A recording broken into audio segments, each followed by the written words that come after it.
So hello everyone, my name's Julian. I'm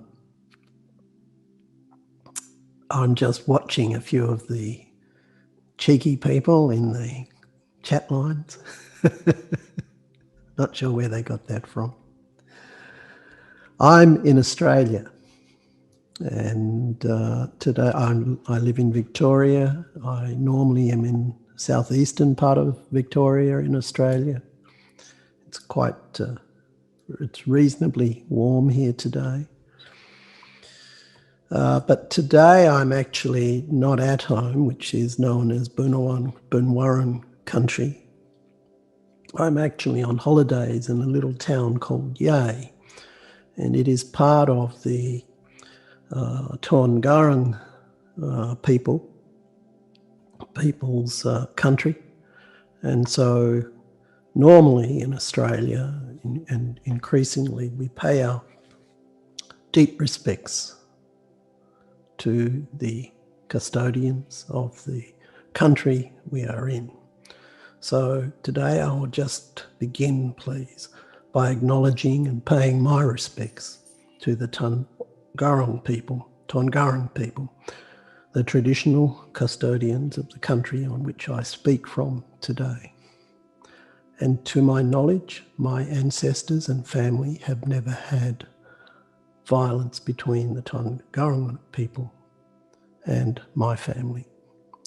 That is different from the Bunwarran people where I live on that land. There was violence between ancestors of mine in 1801 and those people, for which I am deeply apologetic for. So it's always wonderful to follow on from Steve because I don't have to have a finished product. We can afford to lovingly be imperfect, to have a warm-hearted approach to ourselves and what we do. And today I'm going to lead in an adaptation of affectionate breathing. It's affectionate breathing, or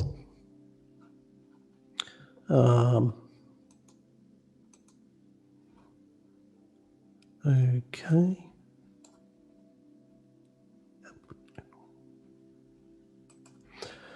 So we will be doing an adaptation of affectionate breathing, and when I do this one, you can have, it's your choice. You're invited to have your choice of focus. You can have it on a movement, swaying from one side to another.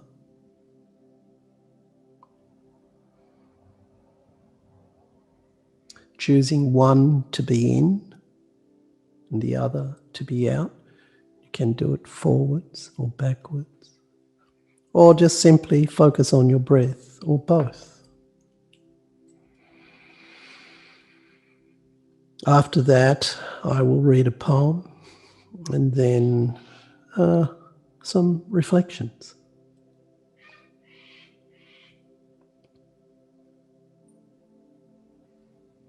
So I would invite you now to find a posture that is comfortable for your body and that you will feel supported for 20 or 25 minutes.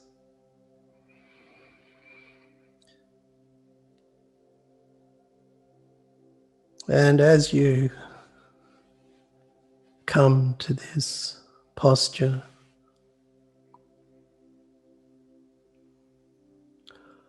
of doing whatever is best for you to settle. That might be just letting your shoulders drop. It might be taking a couple of breaths.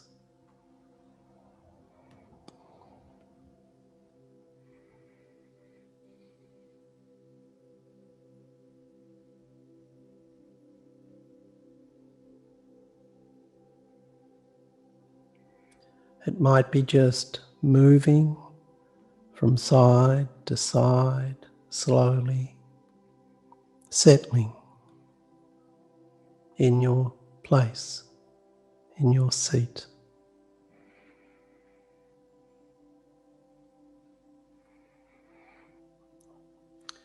And then letting your eyes close to a level you're comfortable with. You may keep them open, but if they are, try to defocus them.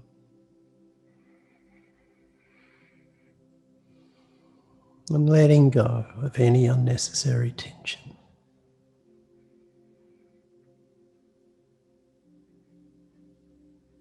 And as we come into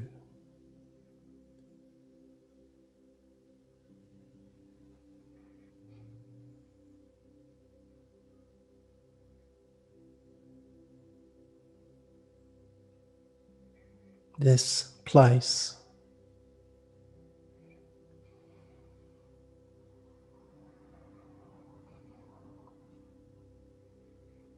of meditation, of reflection, wherever you are,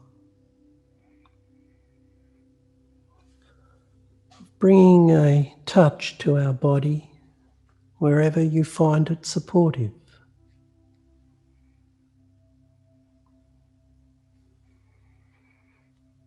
To remind ourselves that we are bringing a warm-hearted attitude, an affectionate awareness to our movement and to ourselves, the experiencer of whatever is occurring for each moment that we sit here in this place, your place.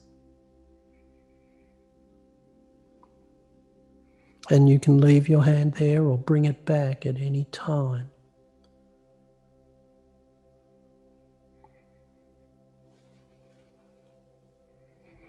Or you can rest it at any time. Now just beginning to notice the movement of your body or breath.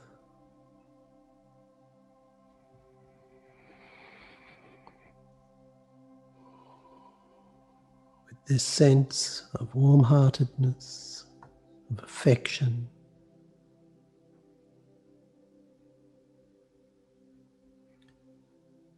and simply feeling your body move, yourself moving with each breath.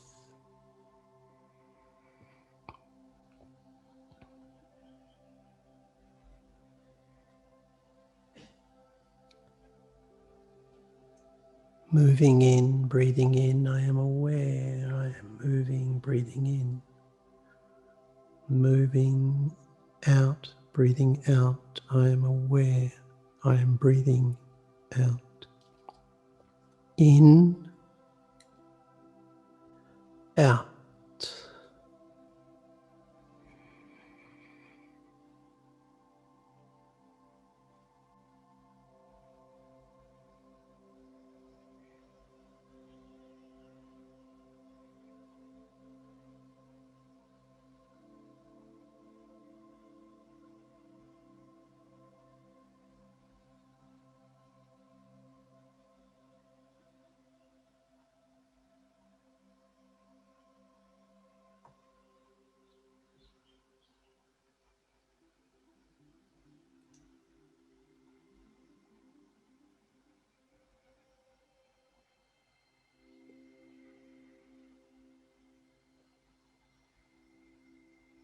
Noticing how this rhythmic movement can be nourishing.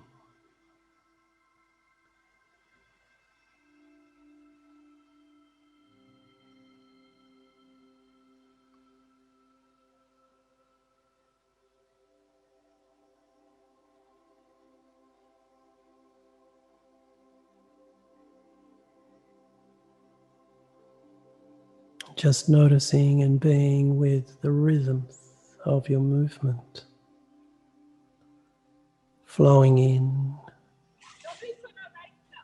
flowing out.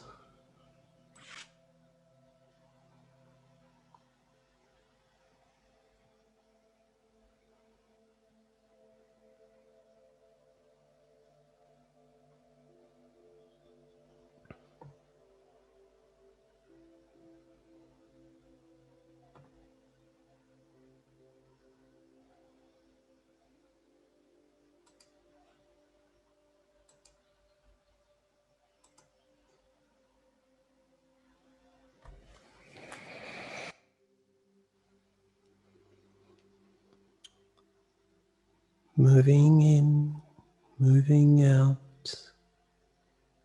supported in an ocean, unbounded, limitless ocean of compassion that you sail in your boat of self-compassion, traversing the gentle swells, bringing in and giving out.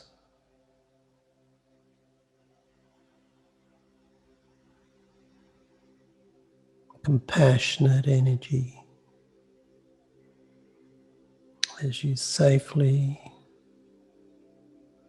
traverse these oceans of compassion that run through all of your landscapes of your mind, gently, gently being cradled, feeling the movement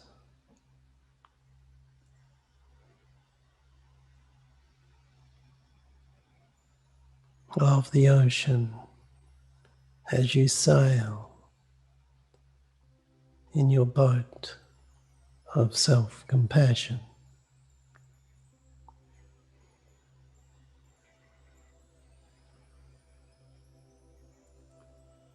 Feeling the rhythms of the movement, the gentleness of the movement as it gentrifies all aspects of those landscapes of your mind, settling, calming, introducing a soothing love.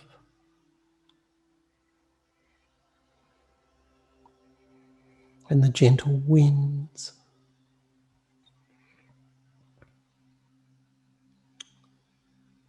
from that limitless, boundless, wondrous ocean of compassion sweep all of the dust, the cobwebs from all of those landscapes of your mind that you traverse as you sail this boat of self-compassion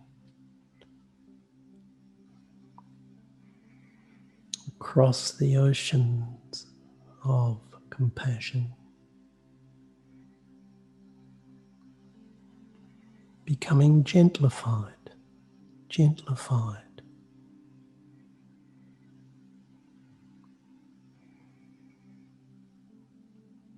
knowing that your mind is going to wander,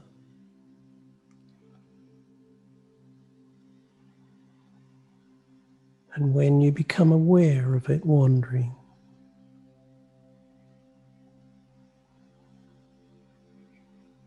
of speaking to it with an inner smile and a warm-hearted voice.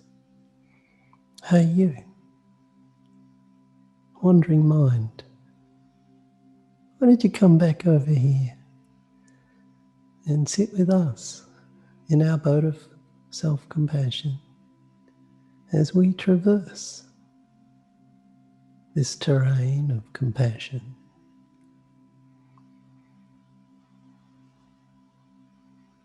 sitting together.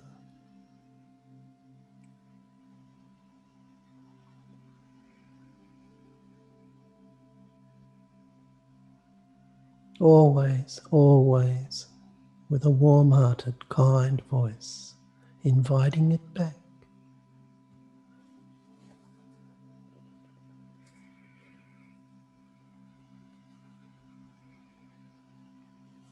And just letting your body move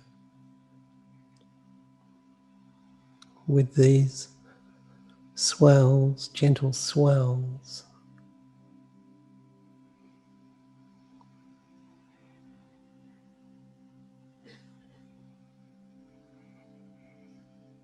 As you sail your boat of compassion through these life waters of the ocean of compassion, being nourished and giving out nourishment, receiving compassionate energy and giving out compassion, receiving love, giving out love.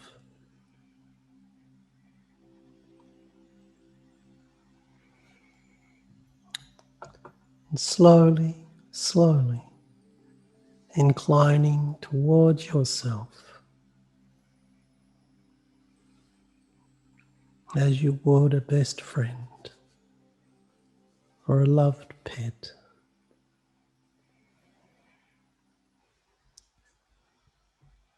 Feeling your whole body subtly moving with the breath,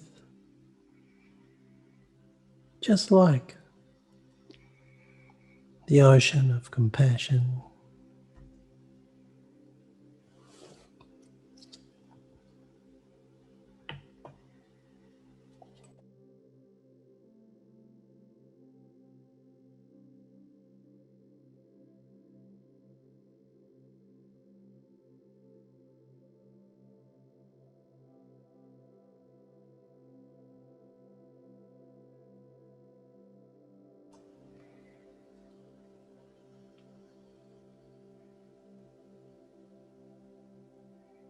Learning as you sail to sit with patience and kindness and love towards your own self,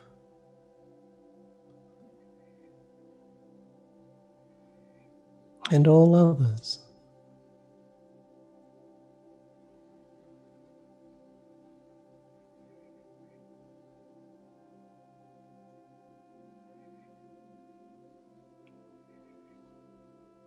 And becoming that sense of compassionate flow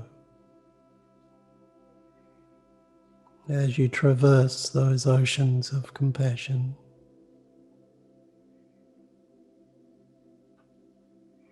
And just feeling it, sensing it, of warmth that grows from inside, of love that expands like a beautiful lotus flower.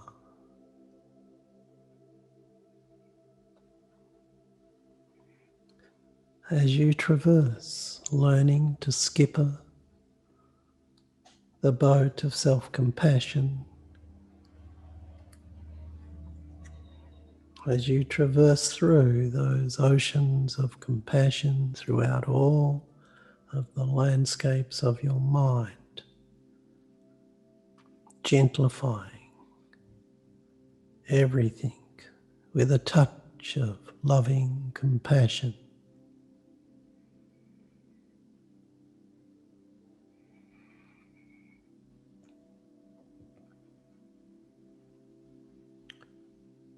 Simply allowing your body to feel rocked, cradled, as you sit in safety in your boat of self-compassion, bravely traversing all the oceans of compassion.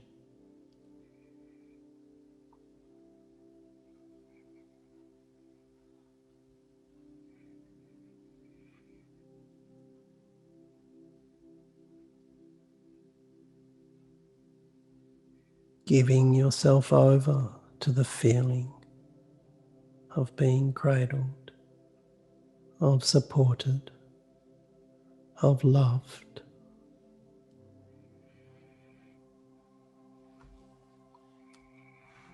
Nowhere to go, nothing to do. Simply be here, being here, simply being.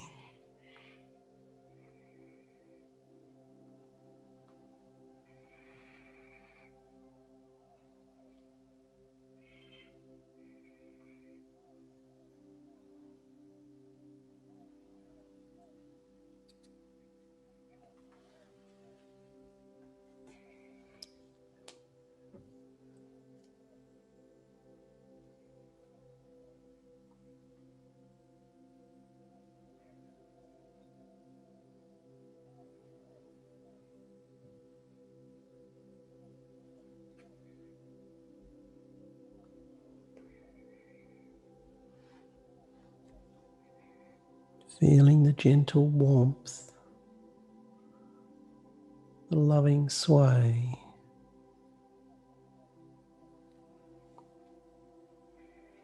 as you traverse those oceans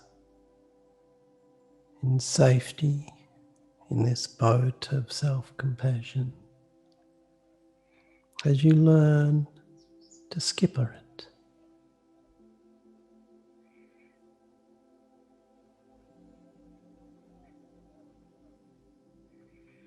And just maybe even just giving yourself over to this sense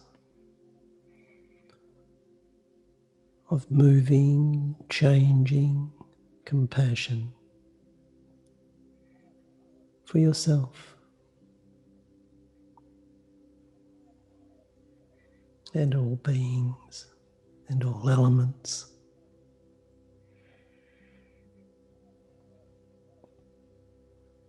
Just moving, just moving.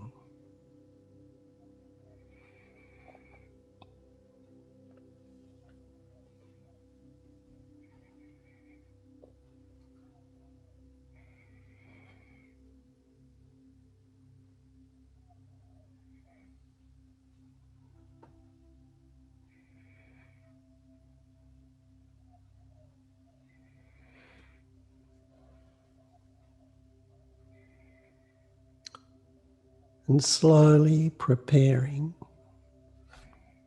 to come back, so we move into the second aspect,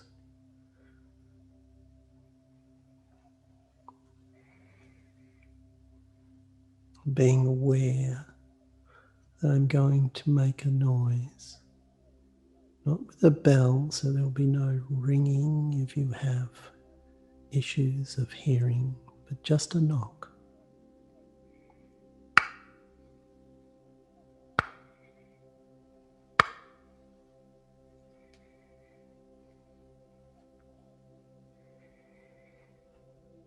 Staying in your meditative state, your relaxed state, if that's a truth for you, or in your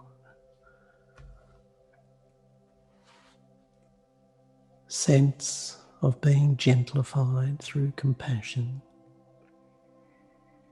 As I read Derek Walcott's Love After Love, the time will come when, with elation, you will greet yourself arriving at your own door and in your own mirror, and each will smile at the other's welcome and say, Sit here. Eat. You will love again the stranger who was yourself.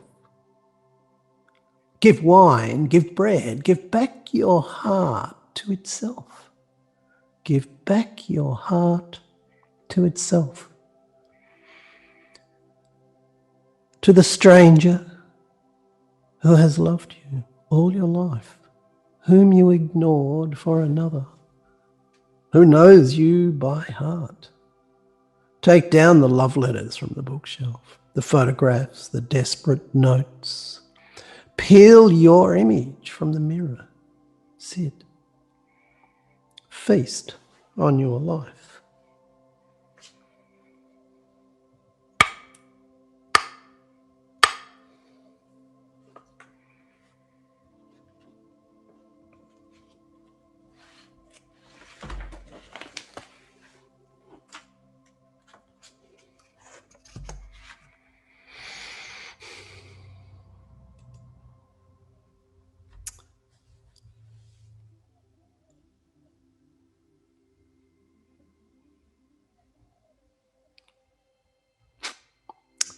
I guess this is a working reflection. I guess a working reflection, yes. I guess this is life at year's end. And many people look at setting goals with the steps forward into the next. Yet really, is this continuous pace to achieve relentlessly almost outcomes and outcomes of simply doing, more doing? Is this a life worthy of remembrance as we move on?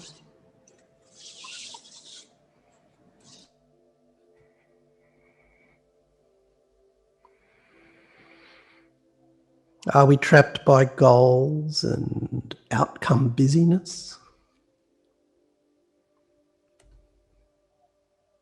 To gain or buy things?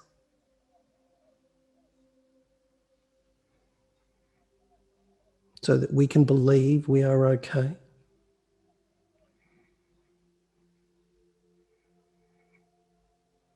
Do we know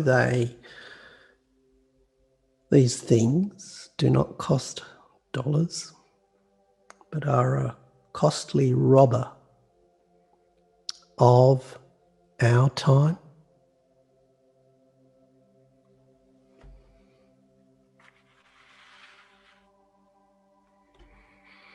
Really? Really?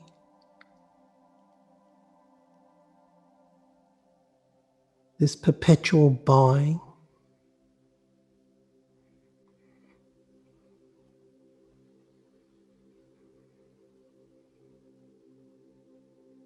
This perpetual wanting? This perpetual goal setting of living by outcomes? Is this what you want to be remembered for?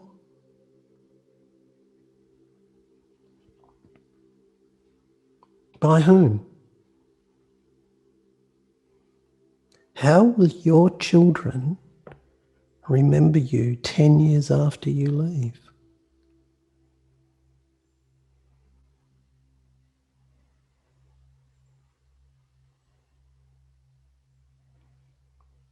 Is this one, today, the one you want remembered?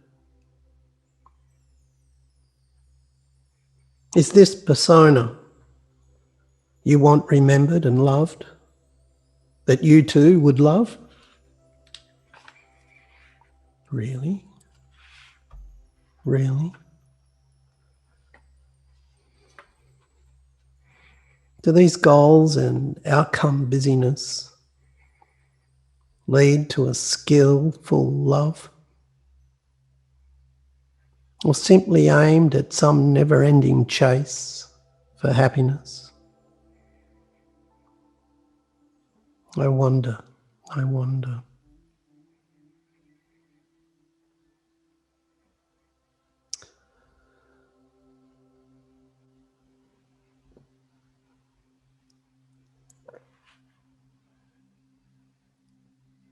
A few years ago, I stopped setting goals. I stopped trying to get outcomes. Instead, I started reflecting a little on the processes of life and of living. And I now have a field that my house stands in the land, the country of the Boonwurrung people.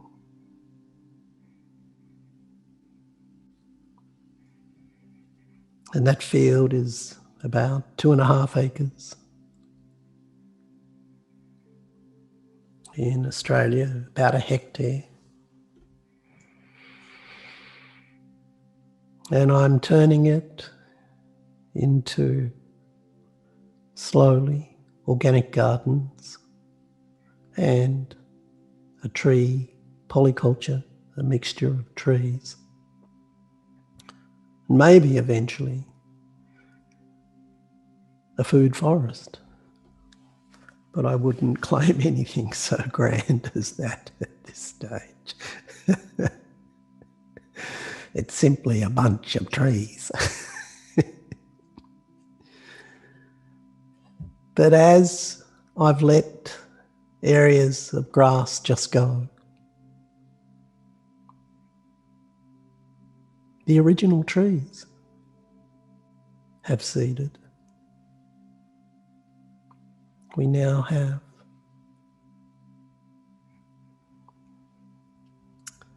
these wonderful wattles coming out of the soil,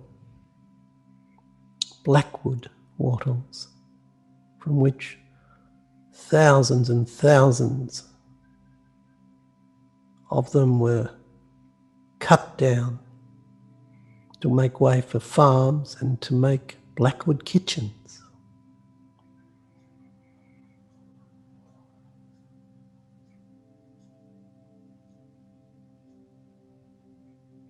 But recently, as I've let parts of it go and other parts with a tree polyculture, I was standing in a field, and a flock of grass wrens flew, weaving with flow, in complete harmony with the winds of the planet, the winds of life. What does it feel like? Yes, feel. What does it feel like to feel life?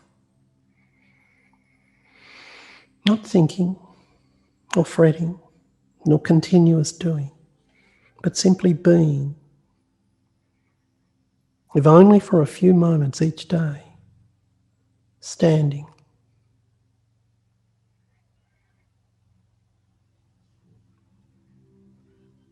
And as I watched those birds and sensed the country, my sense of compassion grew, my heart grew, and each day it opens more.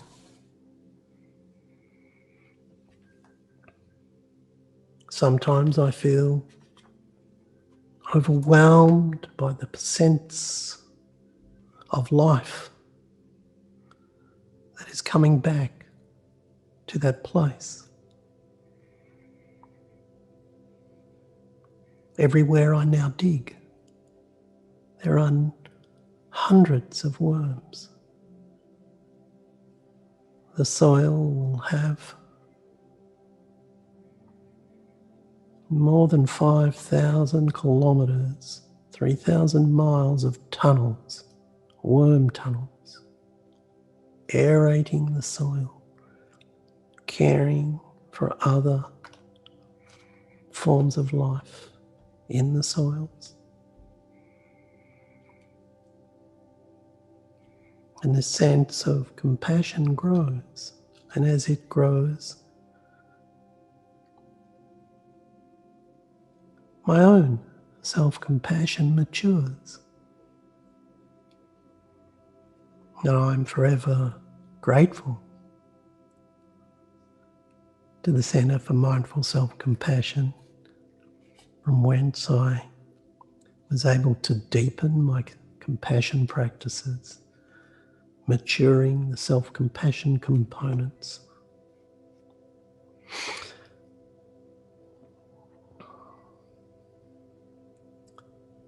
And yes, in my paddock, there are thousands upon thousands now of insects. And I do sometimes call it, with a great sense of warmth and humour, that I'm really developing an insect hotel. It really is a wonderful thing to see. And of course, the bird life has increased enormously from a simple act of caring and trying to learn a compassionate wisdom for the land.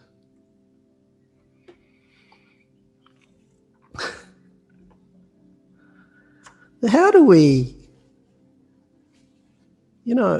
Steve's words of such deep, aspiring possibility.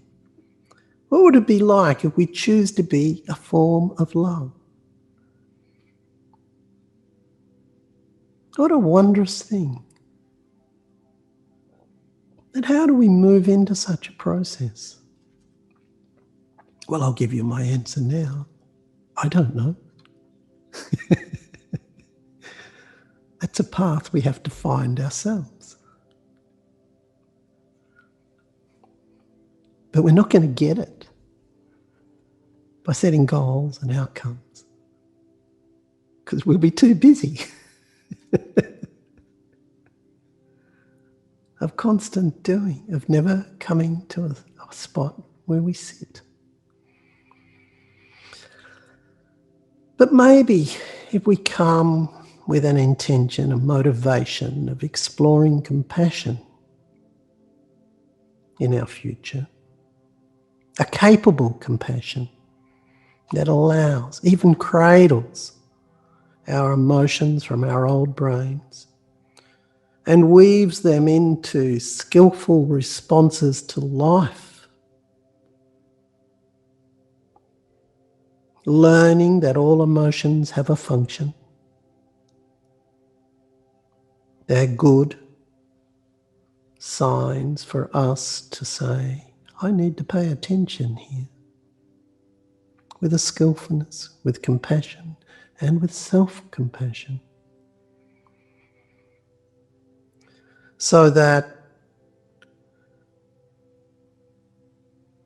we learn Steve's words of wisdom and the words of Derek Walcott when he says, greet yourself arriving at your own door.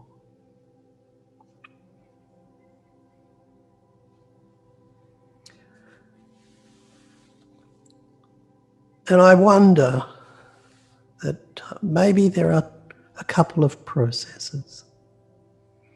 One is of considering our future values, which we can do reasonably simply in a quick way, but it may take you a decade to get into a solid shape, or for some a day. It took me years. But I'm a slow learner, which I love being.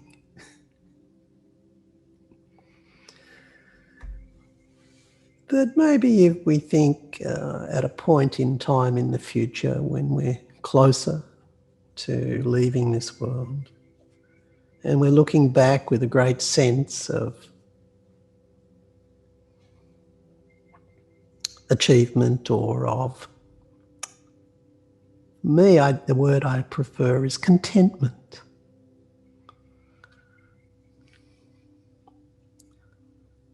To this day today, and I reflect and look from that future point to this day today, and I have a great sense of contentment. What would be the intentions and values that I espoused?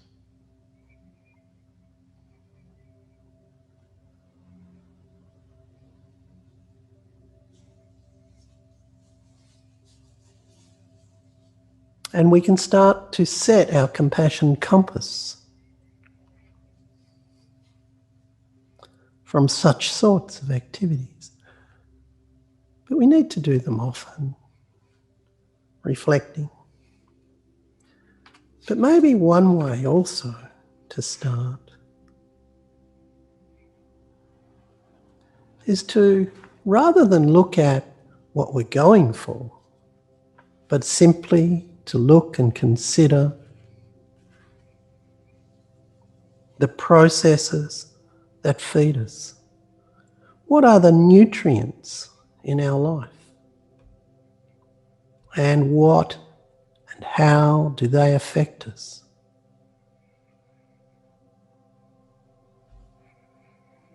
Thich Nhat Hanh, the Zen master and peace activist, outlined 4 nutrients. 1 was edible food, 2 is sense impressions, 3 are our intentions in life, and the 4th is our seed consciousness, the storehouse. The edible food, what's the outcome of eating reasonable food, mixed food, of eating a broad array of foods, but a focus on fresh foods rather than tinned and processed food?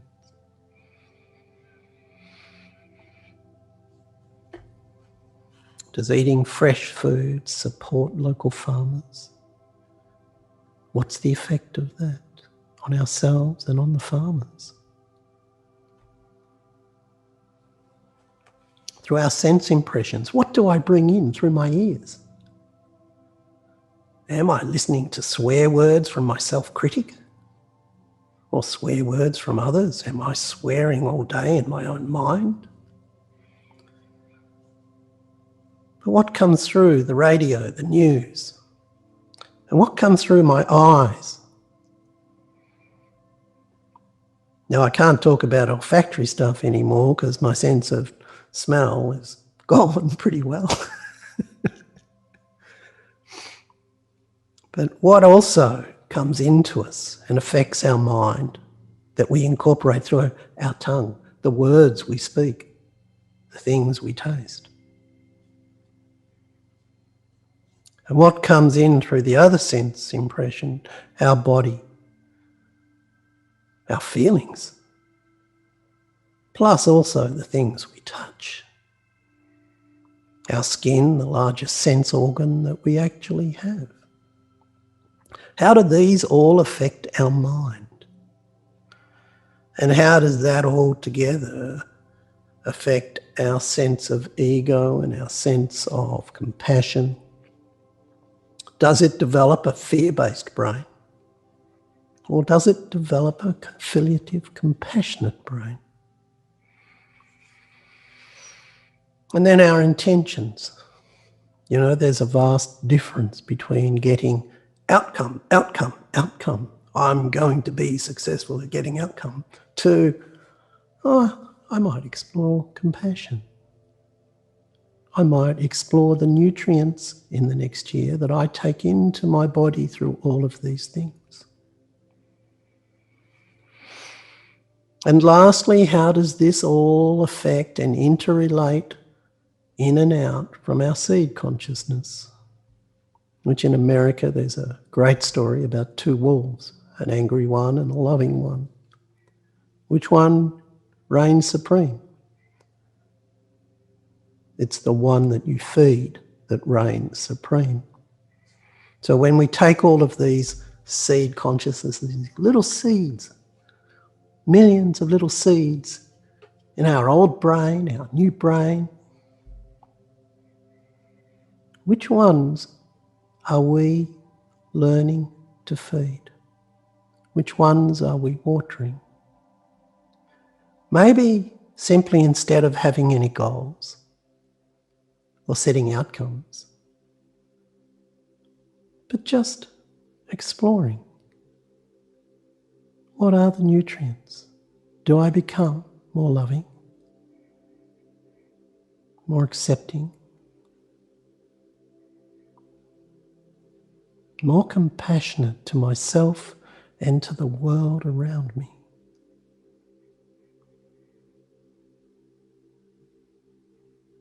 It's a process. Maybe that's really what could be a useful path. Thank you for listening. We will now go into a period of silent reflection and meditation of your choice for 15 minutes. Thank you.